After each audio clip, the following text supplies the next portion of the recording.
Okay, so another work from home setup na accessory na nabili ko sa online. So this is the HDMI dual monitor KVM switch 2 in and 2 out by Ugreen. So yan yung specs niya. Dual monitor, extended display, 3 USB-A, 1 USB-C, wide compatibility for keyboard, mouse, printer, and more. And then meron din siyang button switch, which is good. Okay. And so specifications.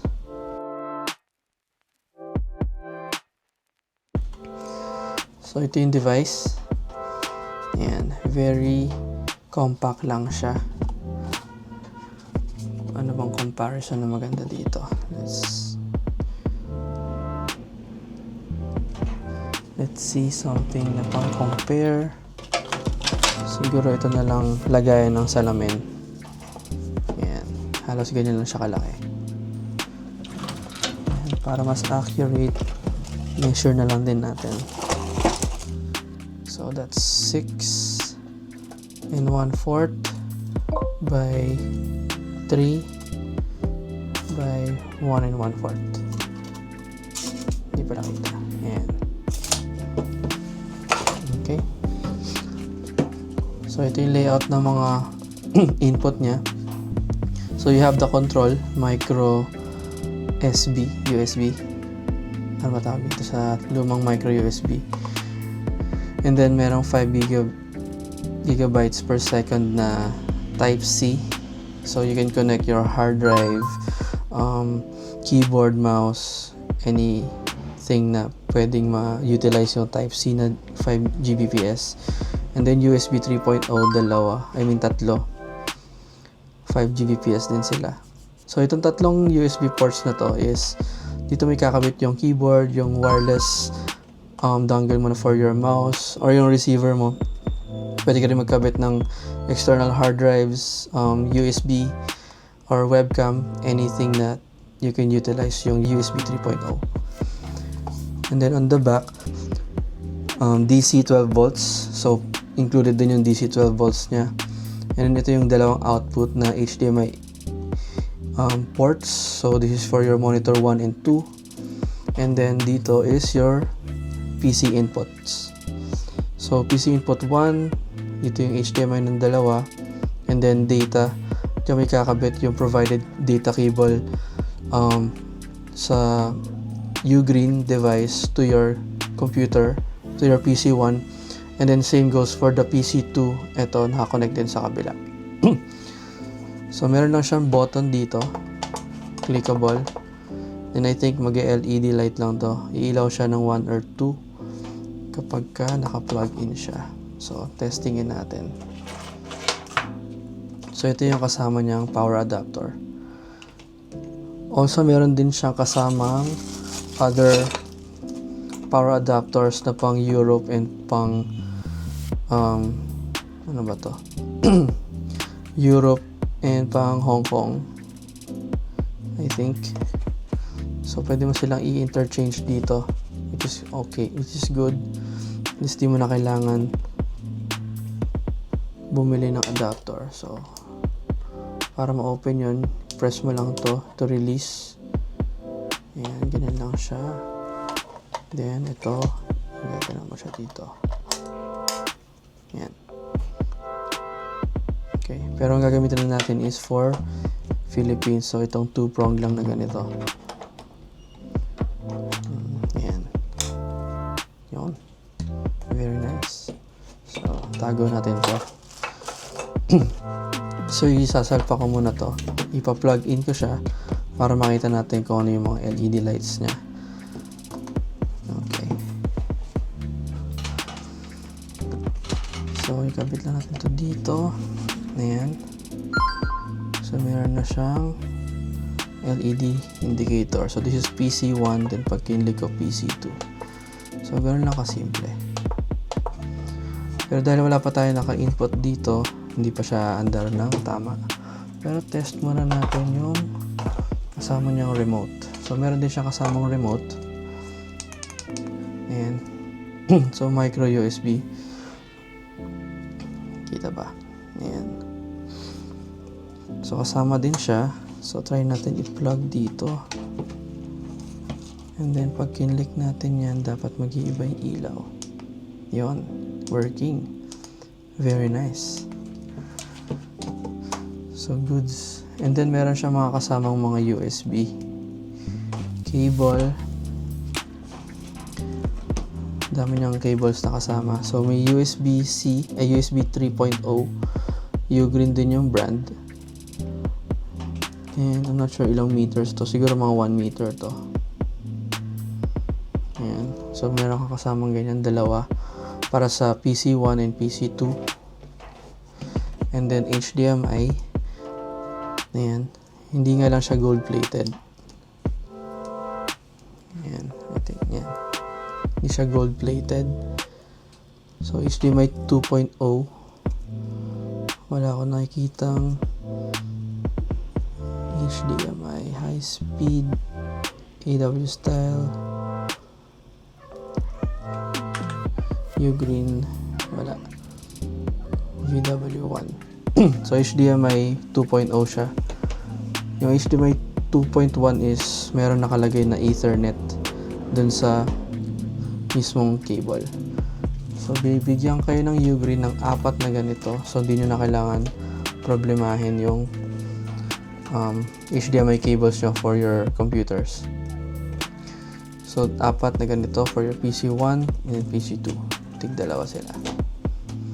Ngayon ang kailangan mo na lang is yung HDMI para sa monitors mo, which is provided naman yun pag bumili kayo ng monitors, and ikakabit nyo lang dito sa mismong KVM switch.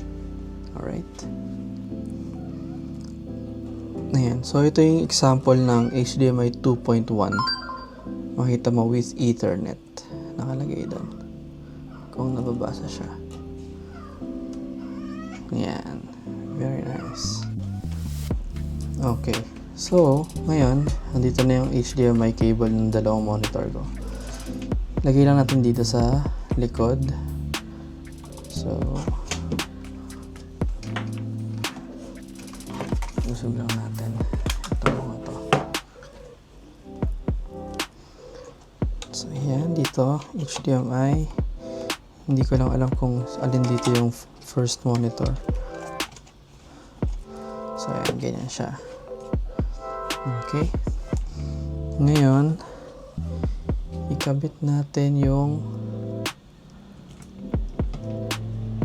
HDMI, dalawang HDMI dun sa aking Mac para makita lang natin na umaandar siya. And then later on, ikabit natin sa Windows para matesting natin na nagsiswitch yung control niya tsaka display. Alright. Okay. So, ayan. Ikakabit na natin yung HDMI cable from PC1. So, ito yung galing Mac.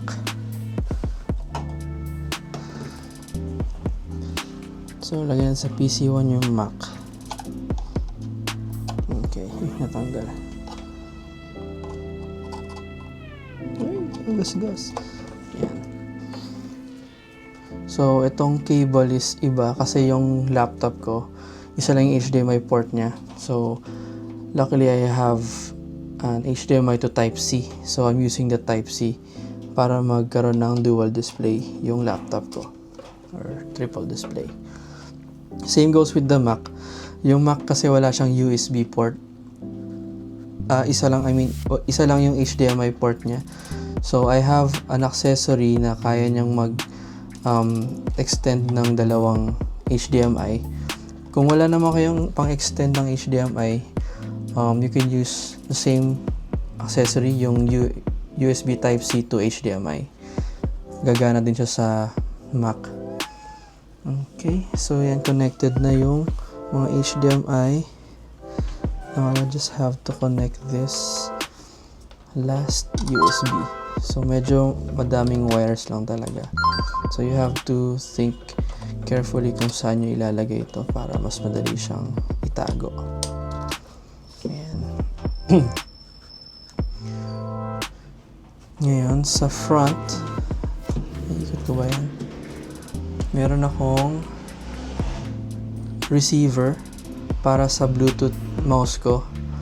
Though I'm using the receiver kasi gusto ko siyang 2.5 GHz lang. And then yung Bluetooth would be for other peripherals like yung cellphone or yung PS5 or any other accessories na pwede mong connectan ng Bluetooth mouse. So I'm just using the 2.4 GHz para sa mismong KVM switch. So kabit natin yan dyan. And then I also have another USB for the keyboard. Ayan, kabit mo lang dun sa harapan. Hindi ko na mapakita kasi mahirap na siyang ikutin. And then yung keyboard. Okay, yan. Now let's see kung aandar siya. So PC1. Make sure yung mouse is connected sa 2.4 GHz. And ayan. Yun. So lumabas na yung dual display niya. Yung mouse, let's check. 2.4 GHz. Ayun, hindi maandar. How about the keyboard?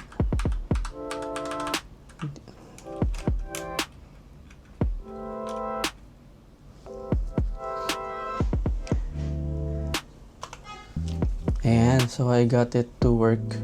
So ang kailangan lang pala is i-restart yung Mac. Ni-restart ko lang siya. So working naman yung HDMI, yung two displays niya extended. Yung mouse niya naka 2.4 GHz na rin dito sa KVM switch. Also yung mismong keyboard is naka KVM switch na rin siya. So ayan, nakakapag-type na rin siya. Ayan. Very nice. Okay. Ayan, check natin ulit. Balik natin sa PC.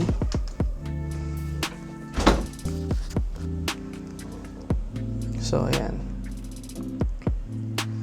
So, naka-connect na yung laptop. And then, monitor 1 and monitor 2. Now, switch tayo sa Mac ulit. Ayan, mabilis naman na yung response. And yung mouse, maandar siya. So, yun lang yung troubleshooting. Kailangan mo lang siya i-restart. Ayan, working keyboard. Maandar na rin yung keyboard. It's good. Ayan, click natin ulit. Balik tayo sa PC.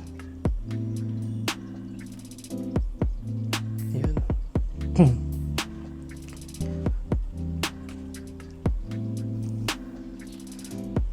Ayan. So, mabilis lang din naman yung pag-switch ng monitors from PC1 to PC2, especially kung galing Windows and Mac. So, okay naman. Working properly. Oh. Very nice. Click natin ito. Ayan. So, nagsi-switch din siya kahit na meron siyang remote na nakakabit. And I think meron din tong hotkeys. Check natin yung manual. So, okay.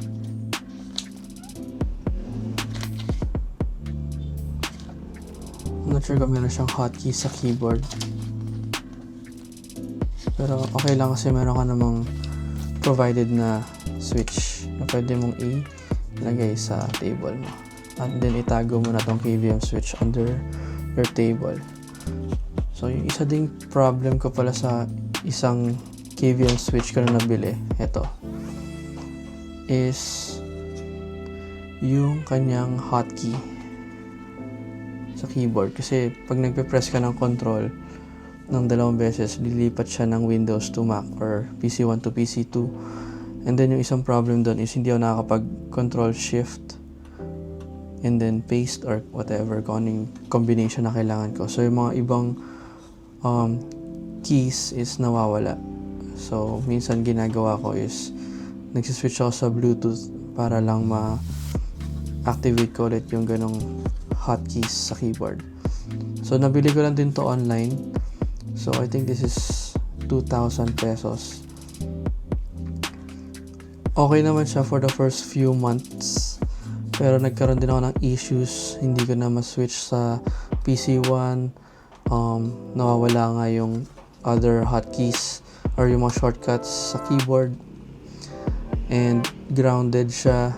Yung audio hindi siya umaandar. Ito wala tong audio, itong Ugreen, which is okay lang naman. Ayan. Ito lang wala si Ugreen is yung output 1, output 2, which is pwede mo kasing i-switch yung isang monitor lang to the other PC para makita mo kung anong nangyayari, and then switch it back para bumalik siya sa PC ulit. So ito naman is for both monitors. Ito is to control either yung first monitor or yung second monitor. Okay, so testingin natin yung sinasabi kong problems. Usually sa Excel, open lang tayo ng Excel. Ayan, so open lang tayo ng blank workbook. And then dito.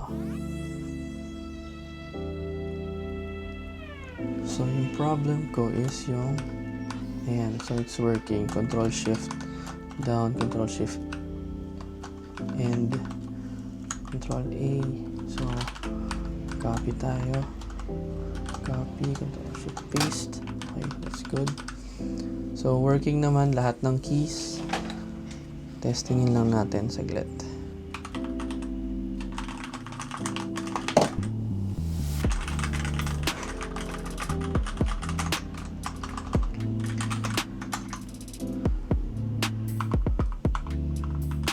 Ayan, so okay naman, maandar naman sila lahat. Then yung mouse ko working properly naman na siya. Okay. So yun, ito yung Ugreen 2 in 2 out na KVM switch. So na mabibili niyo siya online. Check niyo na lang yung link ko dyan sa description box. So ayusin ko lang to sa table ko and then I'll test it out again. Alright? Ayan, so tapos ko na siyang i-set up. So it's currently connected sa PC. And then yung PC2 is nandun sa Mac. Okay. Now, ito, kinabit ko rin yung remote switch. So pag pinindot ko siya, magsiswitch siya sa Mac.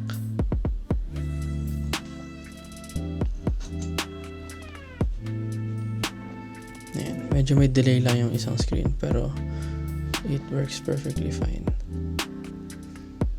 Okay. Ayan, keyboard. Nag-work naman.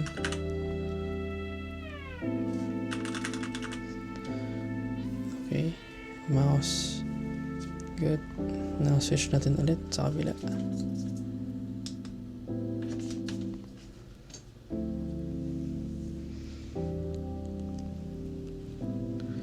Ayan. Working na rin. Ayan. Ito siya. Ito siya. And ito. Okay. Alright.